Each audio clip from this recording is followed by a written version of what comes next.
Salut les amis, on se retrouve pour parler de Malignant, réalisé par James Wan. Et oui, je sais, mon t-shirt il déchire. En hommage à l'un des meilleurs d'entre nous, on est ensemble mec.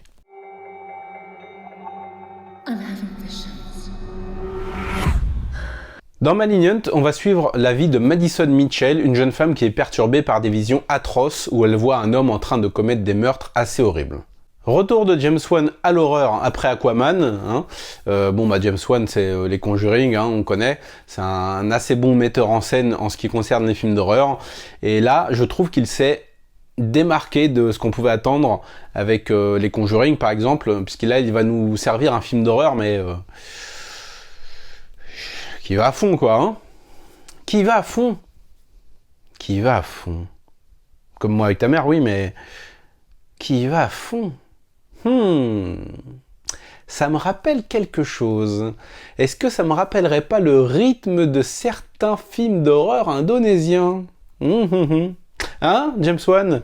On se serait pas laissé un petit peu influencer? Ou pas, peut-être. Il a juste décidé d'être méga généreux avec ce film. Et bah, sur moi, ça a fonctionné très bien.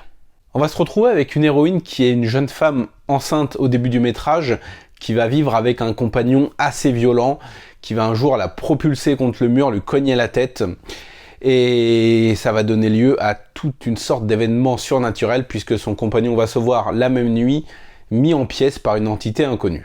J'ai trouvé que le film s'en sortait bien sur énormément de points, déjà sur son héroïne principale, qui est très bien interprétée par l'actrice Annabelle Wallis, qui joue très bien, une jeune femme dont la vie ne cesse de basculer et qui va s'enfoncer de plus en plus dans l'horreur.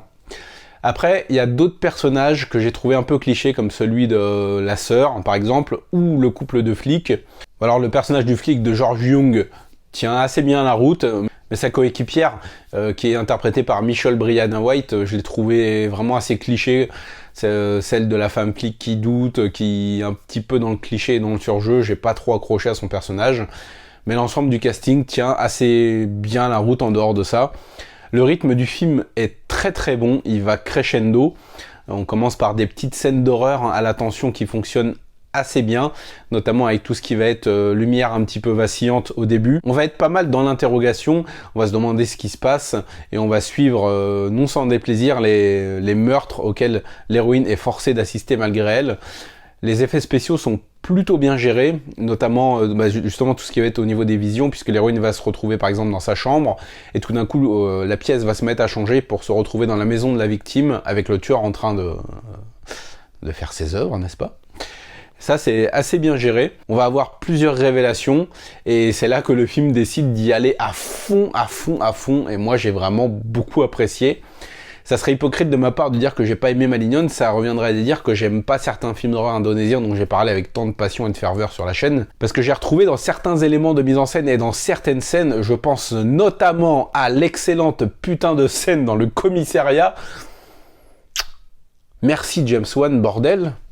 Merci Sar, quel plaisir. Voilà, je peux concevoir que le film soit carrément too much pour beaucoup de personnes. Mais moi qui suis un peu habitué aux excès avec les films d'horreur indonésiens, je ne cesse de le répéter, je suis désolé. Moi c'est une lettre à la poste. Une lettre à la poste. J'ai beaucoup apprécié ce Malignant qui ose beaucoup de choses, mais qui peut laisser certains spectateurs sur le carreau, j'en suis bien conscient. Si vous l'avez vu, n'hésitez pas à me dire dans les commentaires ce que vous en avez pensé. Et je vous dis à la prochaine, on se retrouvera très prochainement pour parler de cinéma asiatique ou de cinéma non asiatique, parce que vous savez que ça déchire. Ciao!